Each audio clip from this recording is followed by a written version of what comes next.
Olá, seja muito bem-vindo, seja muito bem-vinda à nossa aula 2 dessa semana de treinamento da advocacia em favor de servidores. Eu sou o professor Alexandre Maza e o objetivo dessa semana de treinamento é que você comece do zero e consiga fazer a prospecção dos primeiros clientes já durante essa semana. Nossa aula de hoje é a aula 2. E se você não assistiu a aula 1 sobre PASEP, para tudo que você está fazendo, volta na aula 1. Você encontra aqui nesse site mesmo o caminho para a aula 1, porque ela é muito importante. A aula de hoje vai tratar da segunda grande oportunidade na advocacia em favor de servidores, que é a revisional de FGTS.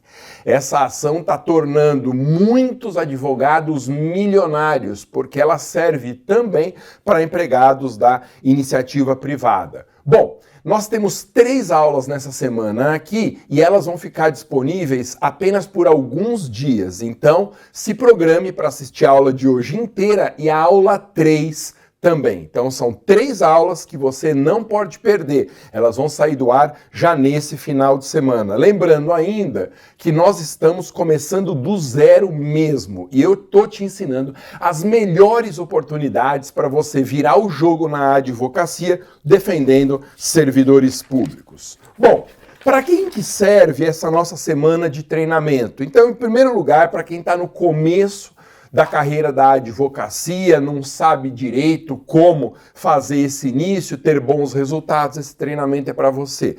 Ou então, para quem já advoga faz algum tempo e está precisando dar um chacoalhão, aumentar a remuneração, ter mais reconhecimento no mercado, abrindo uma nova frente de atendimento no escritório, esse treinamento é para você também. Bom, quero agradecer todas as participações aqui no chat, então coloque o seu nome, a cidade de onde você acompanha essa nossa aula 2, porque se você tiver uma dúvida, eu quero te responder pessoalmente. Eu tenho conseguido responder as dúvidas de todo mundo aqui no chat. Coloque seu nome, sua cidade e a dúvida que você tiver. Lembrando que os roteiros das aulas estão disponibilizados nos grupos de WhatsApp. Então, se você não faz parte de um grupo de WhatsApp ainda exclusivo desse treinamento, tem um botão aqui embaixo para você entrar lá. Todos os roteiros estão disponíveis exclusivamente nos grupos de WhatsApp. Bom, o que nós vimos até aqui? Fazer um pequeno resumo para quem não assistiu à aula 1.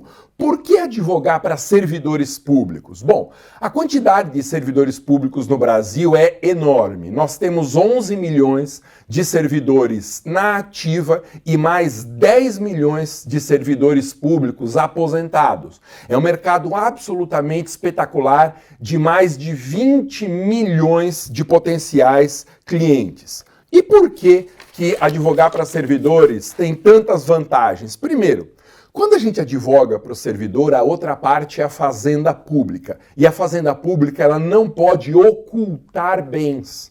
Não tem como acontecer aquilo da iniciativa privada, de às vezes a gente ganhar a ação, mas o devedor esconder o patrimônio dele, a gente ganha, mas não leva. Advogando contra o poder público em favor de servidores, isso não acontece nunca, porque os bens públicos não tem nem como serem ocultados. Segunda grande vantagem, entre tantas, a defesa de servidor público em juízo movimenta praticamente só questões de direito. É muito raro uma questão de fato, por isso que, na maioria das vezes, não tem audiência na defesa de servidores públicos, o que é uma bênção, porque eu, por exemplo, sempre detestei participar de audiências.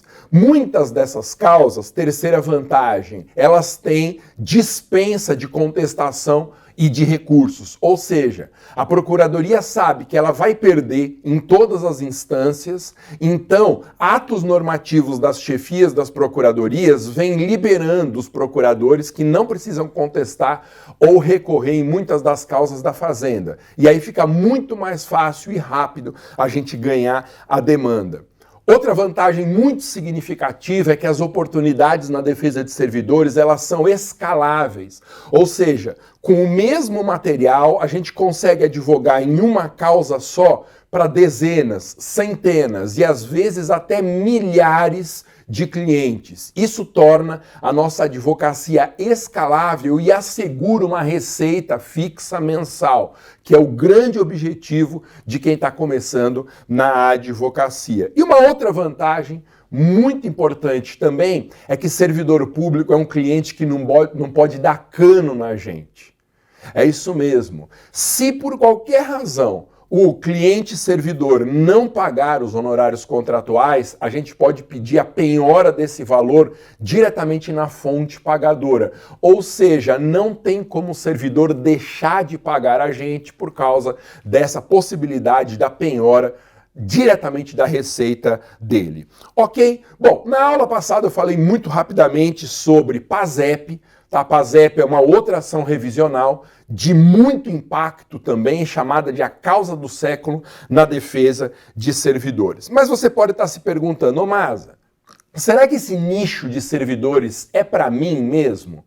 Será que eu vou conseguir escalar? Vai, porque eu estou te preparando do zero nas melhores oportunidades. O filé mignon do mercado eu estou te apresentando. Eu demorei mais de 20 anos dando aulas, escrevendo livros e exercendo a advocacia para identificar essas grandes oportunidades. Então você tem diante de si um atalho para você não precisar gastar o dinheiro que eu gastei e nem esperar esses 20 anos até que a sua advocacia engrene. Antes eu tivesse, quando comecei na carreira, um encaminhamento assim. Teria sido muito melhor, muito mais fácil e é exatamente nessa situação em que você se encontra. Tá bom? Lembrando, mais uma vez, é para quem está na estaca zero, começando na advocacia agora, e também para quem precisa abrir uma nova frente de atendimento no escritório. Ô Masa, como que eu faço prospecção desses clientes? Veja, existem tantos servidores públicos no nosso país, mas tantos, que só pelos contatos com os clientes do nosso escritório, eles já apresentam servidores conhecidos. Então, numa conversa com clientes já atuais do escritório, enviando e-mails para esses clientes, descrevendo a oportunidade, você já fará uma prospecção bastante expressiva. Quem que não conhece servidores públicos no Brasil? Quem que não tem servidores na família? Afinal, são mais de 20 milhões de pessoas. E eu tenho um método também que ensina a fazer prospecção pelas redes sociais, que eu chamo de prospecção ativa, e que agora está 100% liberada pela OAB. Você viu que, algum tempo atrás, o Conselho Federal da OAB liberou anúncios feitos por advogados nas redes sociais. Então eu tenho um método para te ensinar, falo mais desse método mais para frente, tá? Bom, antes da gente começar rapidamente a falar de FGTS, essa oportunidade incrível, muitas pessoas estão me perguntando sobre modelos de petição, modelos de contrato, ou então como que a pessoa faz para ter acesso a todas as oportunidades da defesa de servidor. Porque eu estou te ensinando 3 nessa semana, mas elas são mais de 20. Tá? Então, eu vou falar com mais detalhes na nossa próxima aula, na aula 3, qual é essa solução completa, tá bom? Por enquanto, eu estou preocupado em te ensinar FGTS. Então, vamos começar imediatamente a estudar o que é o FGTS e por que essa revisional é uma grande oportunidade para nós. Vou pedir para a produção colocar, então, o PowerPoint na tela. Estamos aqui, ó. Aula 2, revisional de FGTS. Lembrando que esse roteiro e todos os roteiros de aula você encontra no nosso grupo de WhatsApp. Bom, o que é a ação revisional de FGTS? Nós vimos primeiro a revisional de PASEP, né, que é a possibilidade da gente entrar com uma ação judicial para a defesa de servidores que tiveram desfalque no PASEP. O PASEP é considerada a causa mais rentável da advocacia, tá, para servidores públicos, e o cliente de PASEP é um servidor estatutário ou empregado público seletista. A gente em PASEP também consegue fazer prospecção ativa por anúncios ou prospecção passiva, e lembrando o que a gente pede lá no PASEP da aula passada: julgamento procedente do pedido para condenar o réu a pagar valores integrais da conta PASEP, benefício da justiça gratuita, se for o caso, citação, dispensa da audiência de conciliação e mediação, condenação em custas e honorários, deferimento da juntada de documentos e sempre indicando o nome do advogado e endereço para as intimações e o protesto pela produção de provas. Vamos falar então a revisional de FGTS. Olha só.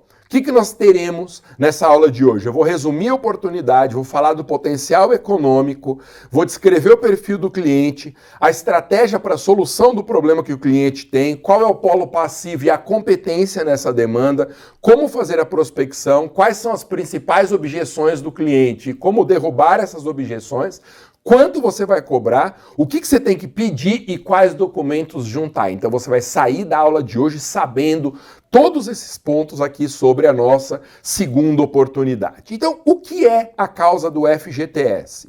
A causa consiste em obter diferenças no valor dos depósitos de FGTS, já que a correção tem sido feita especialmente a partir de 99, com base na TR, né, uma taxa referencial que corrige por valor inferior ao da inflação, índice que não reflete a recomposição inflacionária do período. Então você sabe o que é o FGTS, ele é muito parecido com o PASEP, tá? O FGTS, ele é um fundo composto por depósitos mensais que o empregador público ou privado faz numa conta da Caixa Econômica Federal vinculada ao CPF do empregado. Acontece que a Caixa Econômica Federal, especialmente a partir de 1999, passou a utilizar como índice de correção desses depósitos a tal da TR. A TR é um índice de correção muito bom para o poder público, porque corrige pouquíssimo, e péssimo para o empregado, porque ela paga um valor inferior à inflação, ou seja, a atualização tem sido feita pela Caixa, desse montante de FGTS em favor do nosso cliente, tem sido feito e ela não serve nem para recompor o valor da poupança. Se esse dinheiro tivesse depositado na poupança, que está pagando super pouco hoje, daria ainda um valor superior ao da TR. Então, nós vamos entrar com uma demanda para rever o índice correto de todos esses depósitos feitos em favor do nosso cliente, tá? E se não é a TR, quais seriam os índices apropriados para correção? Os tribunais superiores têm falado em IPCA e INPC, que são índices que refletem melhor a correção do período, e também o que funciona muito bem é o uso da tabela do TJ ou do TRF. Você sabe que os tribunais têm tabelas de correção e essas tabelas refletem melhor do que a TR a correção monetária do período. Na verdade, qualquer desses índices que a gente utilizar, o contador é que vai nos dizer qual é o mais apropriado no caso concreto, qualquer desses índices paga mais que a TR, tá? Então nós vamos utilizar o índice que for melhor desses três, segundo o profissional parceiro de contabilidade. Importante, os cálculos das diferenças devem estar detalhados em uma planilha contábil apresentada logo com a inicial. Tem duas formas da gente juntar essa planilha. O mais apropriado é a gente ter um contador parceiro. Nos cursos da minha escola, os cursos de advocacia, os cursos completos, eu indico uma contadora que faz essa planilha de um dia para o outro em valores na casa de 100, 150 reais, que é o valor melhor que eu conheço de profissionais de alto nível de contabilidade. Mas você tem que ter um contador parceiro para, já na petição inicial, mostrar para o juiz qual é o montante, ainda que aproximado, daquilo que nós estamos pedindo na ação revisional, tá bom? Então, é indispensável que isso seja feito. Um jeito é pelo contador, é o jeito mais apropriado. Um outro jeito é usando uma calculadora de internet. Existem dezenas e dezenas de sites que fazem o cálculo por esses índices todos aqui, que a gente mesmo consegue operar. Eu tenho indicado, se alguém quiser fazer a conta por si mesmo, um site que chama EasyCalc. EasyCalc.com.br, EasyCalc, EasyCalc.com.br. Essa é uma calculadora de internet que eu mesmo utilizo, Tá, mas eu tenho recomendado, como eu te disse, que a gente tenha apoio num profissional de contabilidade parceiro. Bom, a discussão sobre a correção desses valores do FGTS a partir de 1999 é objeto de uma ADIM no STF, tá? Todas as causas importantes contra a fazenda pública, as causas escaláveis, foi assim com o PASEP, é assim com o FGTS, são objeto de incidentes de demandas repetitivas nos tribunais superiores. O STF está com a causa de FGTS sobre a mesa para decidir. Essa decisão estava pautada para o dia 13 de maio de 2021, mas o Supremo tirou da pauta. Talvez para entender melhor qual é o impacto financeiro dessa demanda, negociar alguma coisa com a Caixa, sei lá. O fato é que é objeto de uma ADIM. As ações atualmente estão suspensas, mas é urgente ingressar logo com a demanda para preservar o direito do cliente. Então, isso é muito importante. As grandes demandas contra a Fazenda, elas tendem a ser objeto de uma decisão suspensiva do STF. No caso do FGTS, essa é a situação em que nós estamos hoje. Mas eu vou entrar com uma ação e ela vai ser suspensa? Ela é suspensa antes de chegar para a sentença. Então você propõe a ação, ela é recebida, segue o procedimento comum e quando chega o momento da sentença, o juiz tem que paralisar até chegar à decisão do STF. Então, se nós entrarmos hoje com causas de FGTS, é muito provável que o STF decida antes de chegar no momento da sentença. Tá? E o Supremo Tribunal Federal, em diversas oportunidades, já declarou inconstitucional a TR como índice de correção, por ser um valor realmente muito baixo. Então as chances são muito grandes de vitória. Ô Maza, mas não é uma estratégia melhor a gente esperar a decisão do STF para entrar depois do STF ter se manifestado? Então, eu tenho dito que há uma janela de oportunidade para a propositura dessa demanda. Por quê? Porque o STF, com muita frequência, ele decide uma ADIM como essa, modulando os efeitos. E uma das decisões possíveis, e que é a minha aposta nessa ADIM, é que o STF declare inconstitucional o uso da TR, mas só para quem já tem entrado com a ação antes da decisão do Supremo. Então a modulação de efeitos, esse absurdo que existe no nosso ordenamento, que permite que o STF declare inconstitucional uma causa, mas inconstitucional só dali para frente ou só numa data futura, exige que nós entremos com essas ações. Agora, para não correr o risco do STF declarar inconstitucional, mas modular os efeitos e não permitir que alguém que entre com a demanda após essa decisão seja favorecido. Ok? Bom, é urgente propor essas demandas antes da decisão definitiva do STF, repito, urgente, tá? Para assegurar o direito do cliente, porque a modulação de efeitos pode reconhecer o direito à revisão somente para quem já estiver entrado com a demanda. Então é um jeito da gente assegurar o direito em favor do nosso cliente. Importante, não se sabe por quanto tempo ainda será possível propor essa demanda, é o que eu disse. Há advogados que estão ficando milionários com essa causa do PASEP, tá? Então, a gente não pode deixar passar a janela de oportunidade que vai ser até a data da decisão do Supremo Tribunal Federal com a possível modulação de efeitos. Quando essa janela de oportunidade fechar, aí a gente não consegue mais defender clientes nessa oportunidade. Olha só, o impacto aos cofres públicos dessa demanda é da causa de 300 bilhões de reais. Bilhões de reais. Veja quanto dinheiro essa causa envolve. E você imagina, há revisionais de FGTS de 10, 15, 20 mil reais, até passando de 100 mil reais. São causas de muito impacto financeiro, elas envolvem bastante dinheiro, o que favorece a cobrança dos nossos honorários, tá? Como se sabe, o resultado da decisão é imprevisível, mas é possível, inclusive, que o STF decida contra o trabalhador. Eu sempre tenho dito isso. As grandes oportunidades da defesa de servidor não significam que a gente vai ganhar a demanda. É óbvio que o STF pode declarar constitucional, por exemplo, a TR, o que é improvável porque contraria a jurisprudência do próprio tribunal, mas sempre isso é possível.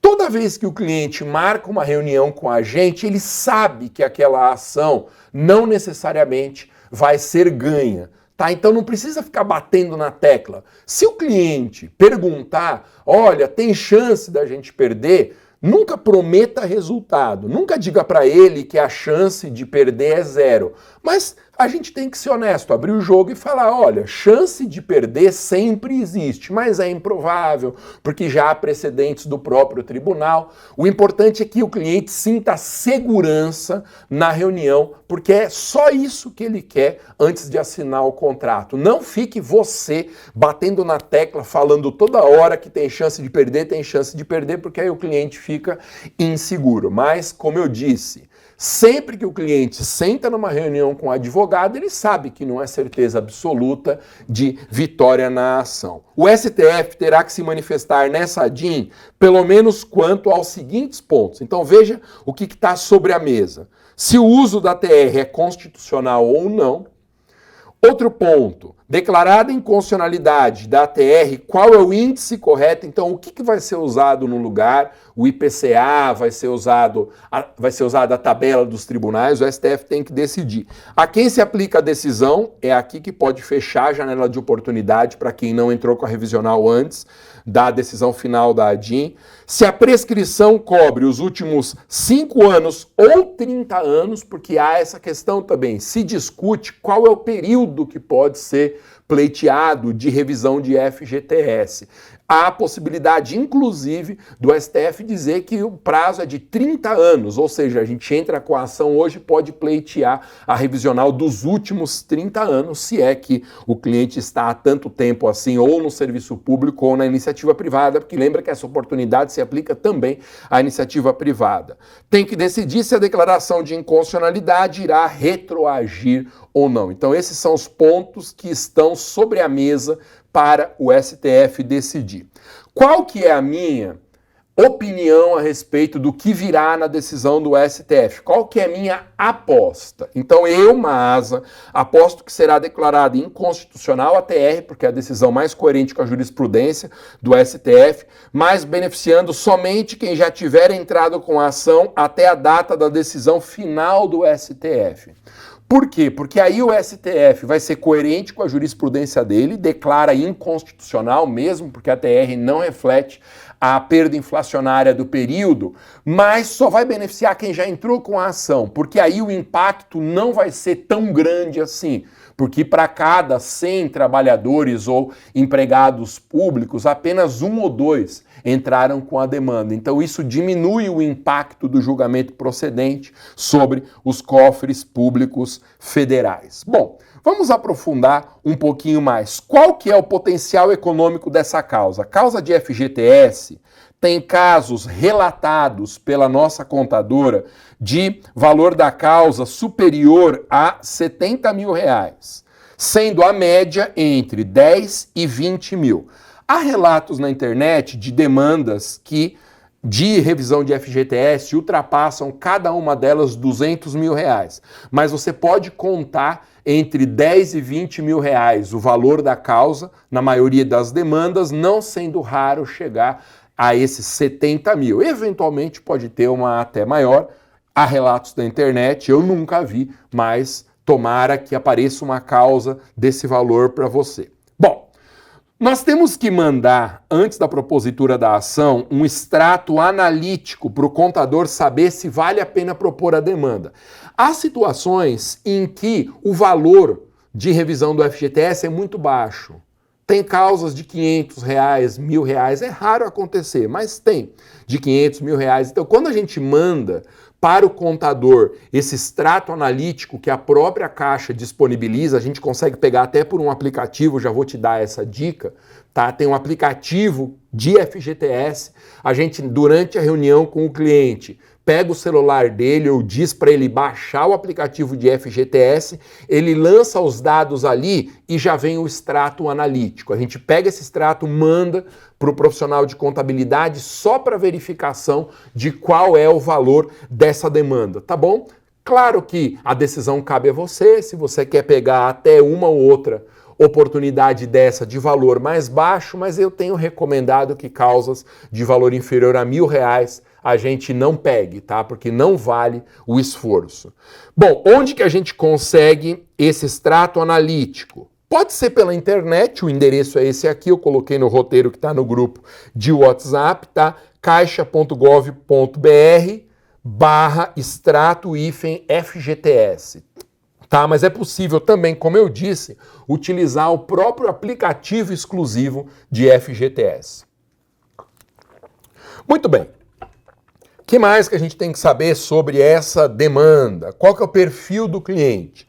Ele é um trabalhador, tem que ser um trabalhador com carteira assinada, né? Porque senão o empregador não deposita FGTS, a partir de 1999.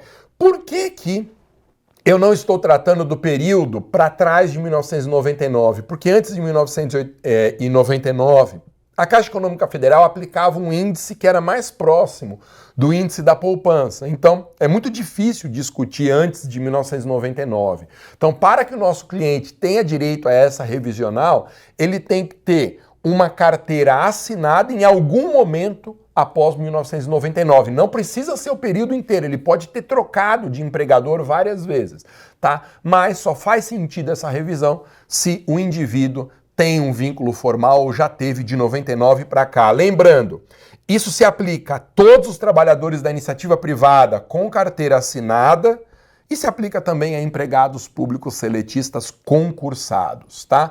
A demanda aplica-se a ativos, desempregados e inativos, tendo ou não sacado parte ou o total do FGTS. Isso é importante. Às vezes, o cliente já sacou o valor integral do FGTS. Foi demitido lá sem justa causa, já levantou o valor. Ainda assim é possível propor a revisional de FGTS, porque desde que tenha sido pós-99, o problema da utilização da TR também aconteceu para quem já sacou. Tá bom? Então a pessoa acabou sacando um valor menor do que aquele a que ela tinha direito.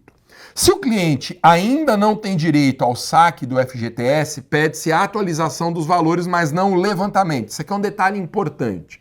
Há casos em que o sujeito tem um numerário, lá, um montante, tem dinheiro a receber da Caixa no FGTS, mas nenhum dos fatos geradores de FGTS já aconteceu. Ou seja, o valor está sendo depositado lá mensalmente, está formando uma quantidade expressiva de dinheiro, mas o indivíduo ainda não foi, por exemplo, despedido, né, demitido sem justa causa. Então nós vamos pedir, nessa hipótese específica, apenas a revisão dos valores e não o saque, porque o juiz não vai deferir o saque do FGTS fora das hipóteses de ocorrência do fato tirador, né? Demissão sem justa causa, doença grave, todas aquelas da legislação trabalhista. Então aqui é só um ajuste nos pedidos para a gente não formular um pedido que seja juridicamente impossível, ok? Bom, estratégia, como que a gente resolve o problema do cliente? A gente propõe uma ação revisional de FGTS em litisconsórcio contra a Caixa Econômica Federal e o empregador.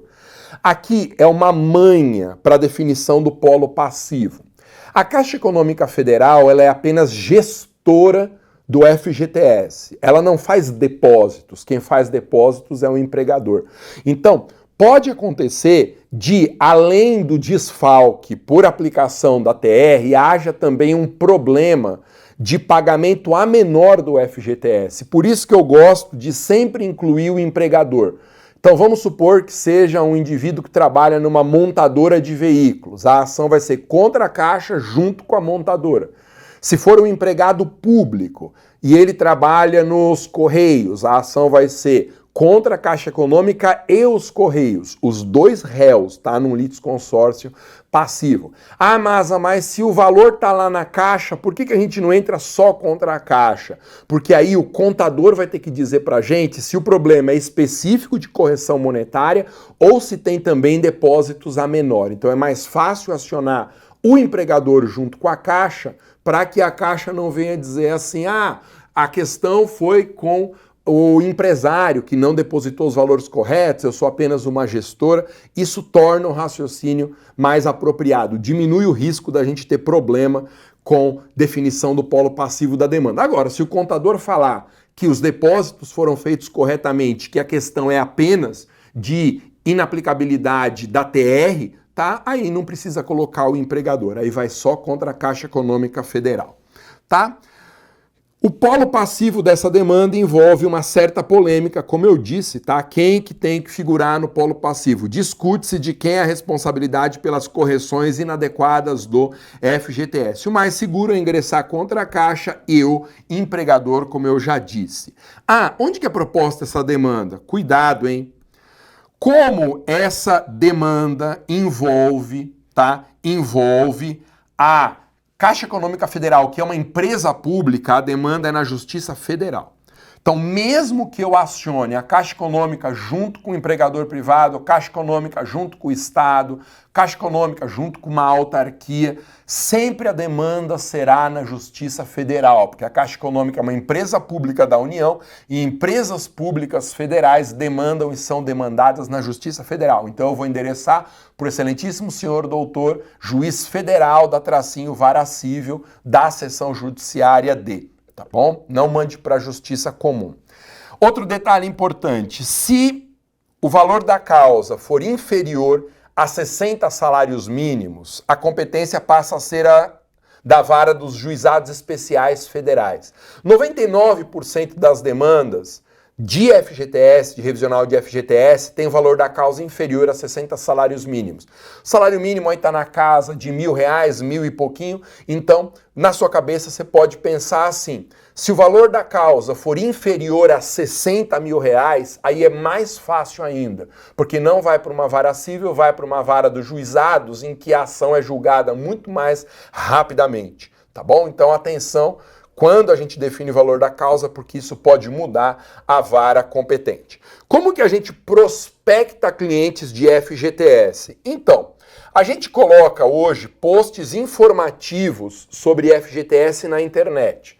Então você cria lá uma imagenzinha ou contrata alguém para criar uma imagenzinha em que tenha o nome FGTS e você explica tudo isso que eu estou mandando no seu roteiro, você explica na postagem de rede social, tá bom? Você pode inclusive pegar esse roteiro que eu te mandei no grupo de WhatsApp, dar um Ctrl+C, Ctrl+V e colocar lá como texto descritivo da imagem. E aí você pode anunciar, promover esse post, porque as redes sociais hoje permitem isso, né? Que a gente faça anúncios, ou seja, que a gente coloque dinheiro para que a rede social entregue esse conteúdo para outras pessoas. Qual que é a minha dica? Comece fazendo isso pelo Instagram, que é o jeito mais fácil de impulsionar. Escreva no banner FGTS, explique tudo isso que eu estou te dizendo aqui e clica no botão de promover, de impulsionamento. Você pode fazer isso hoje.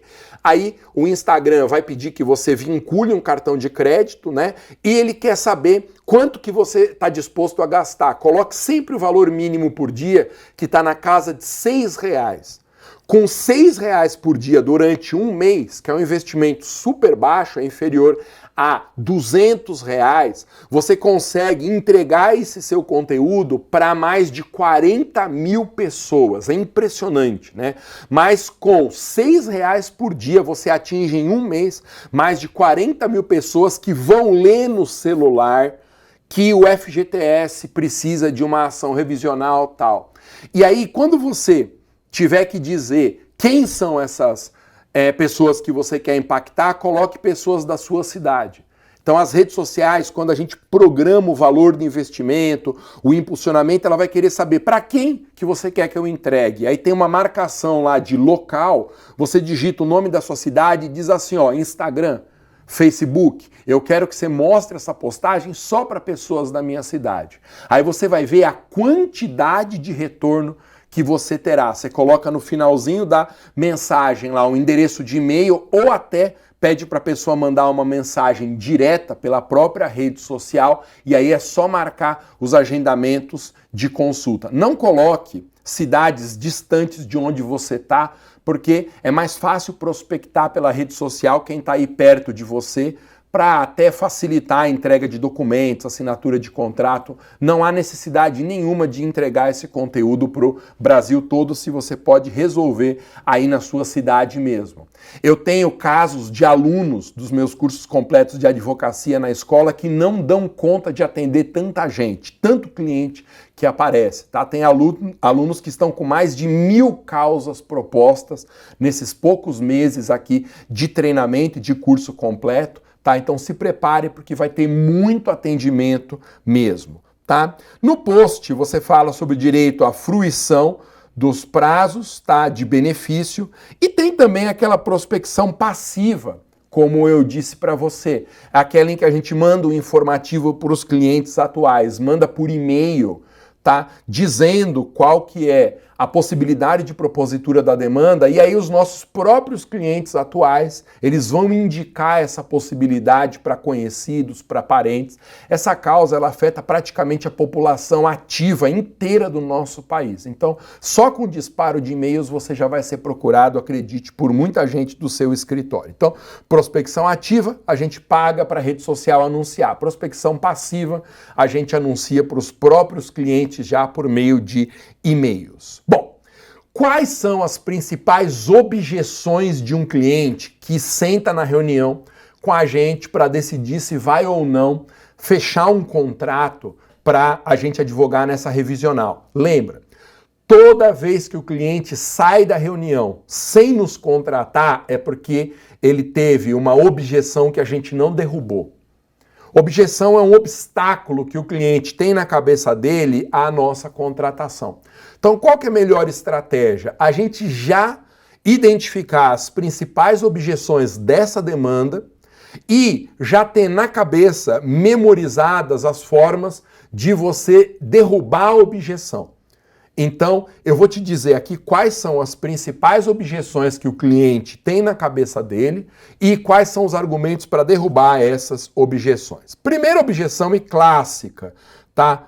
Doutor, eu tenho medo de perder. Ah, mas o que acontece se eu perder a ação, eu não vou ter dinheiro para pagar as custas? O que a gente diz? Primeiro, as ações são propostas no juizado, a não ser que ultrapasse 60 mil reais, o que é alguma coisa muito rara. Tá? E nos juizados não tem honorários, ok? Então, mesmo que haja uma derrota na ação, não tem honorários. A justiça gratuita não gera gasto processual, na maioria das vezes, tá? Na maioria das vezes, a gente consegue o benefício da justiça gratuita e não tem custo nenhum mesmo, hipótese de derrota. Todo cliente sabe que pode perder, então o cliente vai para a reunião já sabendo que a ação judicial nunca vai ter 100% de certeza. Então, não se preocupe muito quanto a isso. Na pior das hipóteses, o cliente continua na situação que ele está. Então, esses 4 argumentos são suficientes para a gente derrubar a primeira objeção, que é a objeção do medo de perder. Depois, outra objeção. O valor é muito baixo dessa demanda. Será que vale a pena eu contratar um advogado? Doutor, mesmo ganhando, a repercussão econômica é pequena, tá? Na verdade, o valor não é baixo.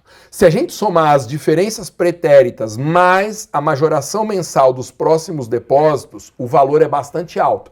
Porque na hora de fazer o pedido, a gente tem que pedir a revisão dos valores depositados anteriormente ao momento da propositura da ação, mas também a aplicação do mesmo índice nos depósitos dali para frente.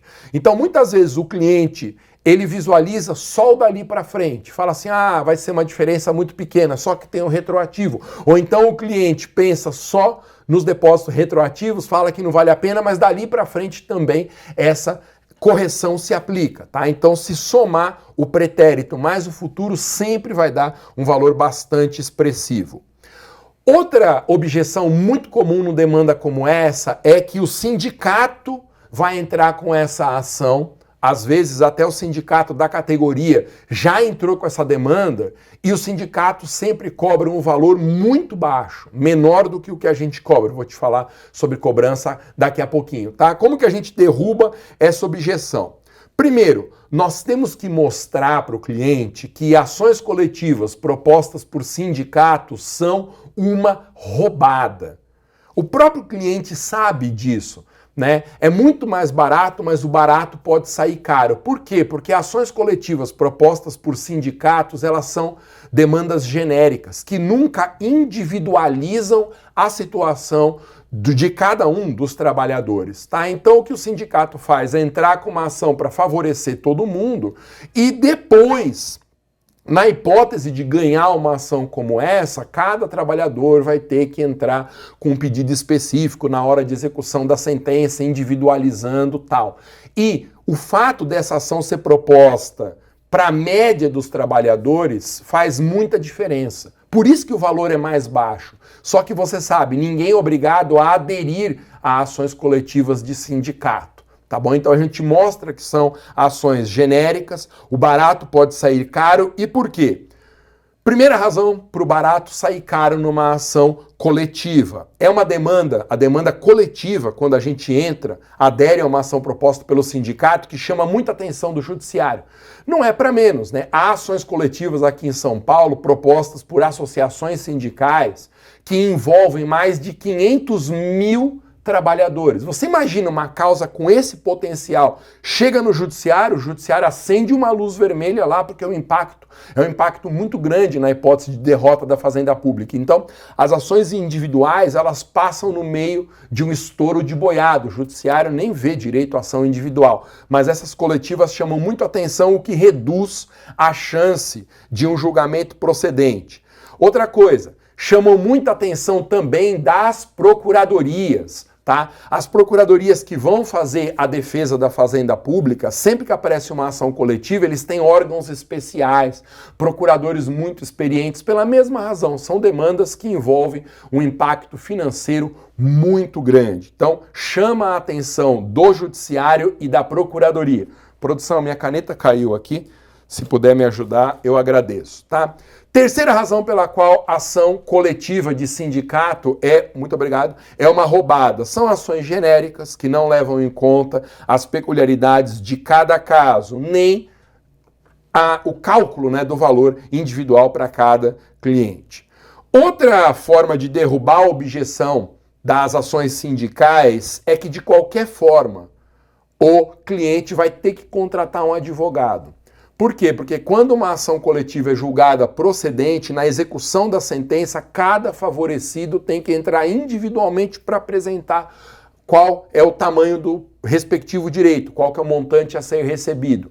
E isso tem que ser feito por meio de um advogado. Então a gente mostra para o cliente, olha, você poderia até entrar no sindicato pagando, tem sindicato que cobra 50, 100 reais para entrar com uma demanda dessa, mas depois a gente fala para o cliente, vai precisar de qualquer jeito de um advogado. Ok? Que mais? Quanto que a gente cobra? Mas essa é uma questão muito importante. Eu não sei cobrar, mas eu fico sempre na dúvida. Como que a gente faz para estabelecer um valor para esse cliente? Então, eu vou te dar uma sugestão que tem funcionado muito com os meus alunos do curso completo. A gente propõe para o cliente a cobrança do valor de tabela da OAB, que isso varia de um estado para outro, né? Mas está em média aí no Brasil inteiro a propositura de uma ação revisional, 3 mil, 4 mil reais. Se o cliente achar que é muito, tá, a gente pode trabalhar com um outro valor, e aí varia do caso a caso. Principalmente se o cliente for servidor público, ele não costuma reclamar desses honorários contratuais, tá? Porque o servidor público tem uma vida mais estável financeiramente e tal. Agora, se o cliente achar que é muito, a gente vai negociando no caso a caso. Uma estratégia que sempre funciona bem é estabelecer um valor, mas falar assim, ó, o valor é esse e você, cliente, escolhe como vai pagar. Para o cliente não achar que uma cobrança dessa é à vista. Então você coloca um prazo máximo lá na sua cabeça, sei lá, pode dividir em até 12 vezes esse pagamento, aí facilita muito a vida do cliente, tá bom? Então sempre usa essa estratégia. Diga assim, olha, o valor é esse, mas a forma de pagamento é você que vai definir, cliente. E aí, eu tenho sugerido percentual de 30% sobre o proveito econômico, o que significa o seguinte: tem os honorários contratuais, que o cliente paga dividido do jeito como ele achar melhor, e ganhando a causa, nós colocamos no contrato que os honorários ficam na casa também de 30% do proveito econômico, ou seja, tudo que o cliente for receber, a gente tem direito a 30%. Uma dica legal: se o cliente não quiser pagar o valor de tabela, reclamar, você aumenta o percentual sobre o proveito econômico. Tá? Então, o cliente fala assim, não tenho para depositar, não sei o quê, aí você aumenta para 40%, por exemplo, o proveito econômico. A média de mercado é 20% a 30%, tá? Mas isso pode ser aumentado para compensar um pouco honorários contratuais mais baixos. Valor de tabela, percentual sobre o proveito sem prejuízo da verba de sucumbência, porque se a gente ganhar a causa, a fazenda ainda paga a verba de sucumbência. O que nós vamos pedir na causa de FGTS? Eu coloquei todos os pedidos bonitinhos, eu estou mostrando aqui na tela, mas está no roteiro que eu disponibilizei no grupo de WhatsApp. Se você não está ainda no grupo de WhatsApp do nosso treinamento, aqui embaixo tem um botão Entre no Grupo, porque os roteiros, os materiais estão só disponibilizados ali. Então, primeiro nós vamos pedir o julgamento procedente para a correção dos valores do FGTS, aplicando o índice X, que aí o contador vai nos dizer qual é o mais apropriado, tá? Aquele que implicar numa correção mais expressiva, totalizando o montante D. Então, eu sempre estou sugerindo que a gente apresente a planilha na petição inicial, porque essa planilha ela já vai apontar qual é o valor que a gente tem em mente, porque muitos juízes implicam se a gente entra com o pedido sem a definição já de pelo menos uma base de qual é o pedido, tá bom? Qual que é o valor que a gente quer receber. Então, sempre use essa tabela e a tabela vai indicar qual é o valor do pedido, nos termos da planilha anexa. Então, sempre anexe uma planilha, melhor feita por um contador, se você não quiser ou não puder contratar um contador parceiro, aí você pode fazer por calculadora de internet, ok? Sem prejuízo do pagamento de custas e honorários. Aqui é a parte técnica dos pedidos, né? Se for o caso, a gente pede o benefício da assistência jurídica gratuita. Muitos trabalhadores nessa oportunidade aqui têm direito à justiça gratuita, servidores públicos às vezes também. Citação da ré na pessoa do seu representante legal. Então, se eu entrar só contra a Caixa Econômica, porque o problema é só de TR, eu peço a citação da ré. Se eu colocar o empregador no polo passivo, eu peço a citação dos dois réus. Produção de todas as provas admitidas em direito, sem prejuízo do deferimento da juntada de documentos em anexo, especialmente a planilha de valores devidos ao autor ou à autora. Sempre a gente pede dispensa da audiência de mediação e conciliação, porque nas causas contra a fazenda pública não se usa ter uma audiência como essa. A própria fazenda costuma contestar a petição inicial já pedindo a liberação dessa audiência prévia. Então a gente já pede na inicial, porque se a gente não fizer isso, a fazenda já vai conseguir essa dispensa, tá? Lembrando ainda, sempre colocar o nome e o seu nome, né, e o endereço do seu escritório para as intimações do processo, ok? Essa é uma exigência do Código de Processo Civil. Quais documentos que nós vamos juntar? Então, documentos comuns, né, RG, CPF ou CNH, comprovante de residência, cópia integral da carteira de trabalho, né, para mostrar qual é a sequência de empregadores, e o extrato analítico, especialmente nesse período aqui de 99 a 2013, tá bom? Ou pelo aplicativo, como já te expliquei, ou por esse endereço de site que está no roteiro que eu coloquei lá no seu grupo de WhatsApp. Concessão da aposentadoria, tá? Se ele já foi aposentado, se ele já estiver aposentado, planilha com os valores devidos, ok? Do jeito que a gente já conversou. Pode voltar a imagem para mim, produção. Então, esse foi o resumo da oportunidade FGTS.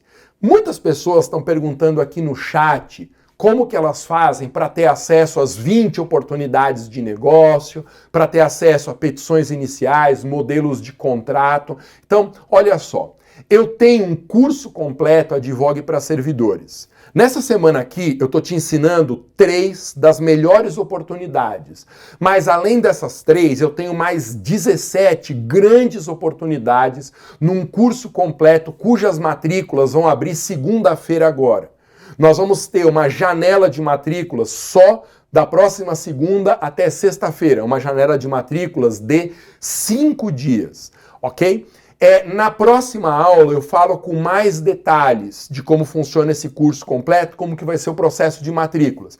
Mas no curso completo, além de expor as 20 oportunidades com essa didática, essa calma, esses materiais todos, eu vou te dar o modelo de petição inicial de todas as oportunidades, o modelo de contrato de honorários dividido oportunidade por oportunidade. Eu te entrego todos os roteiros, eu vou te ensinar o direito material completo, eu vou tirar as suas dúvidas e aí nós vamos juntos, né? Porque você lembra, o objetivo desse treinamento aqui é te capacitar para você ganhar dinheiro na advocacia e depois que você estiver voando na advocacia, você me procura para a gente fazer parcerias. Eu quero advogar nas suas causas, fazendo ações junto com você, e aí a gente combina de dividir os honorários do jeito que for melhor para os dois, para eu expedir pareceres, emitir pareceres nas suas causas, fazer sustentação oral. O meu objetivo nesta semana e no curso completo é esse daí. Mas para isso eu preciso que você ganhe dinheiro na advocacia, porque senão não tem como você propor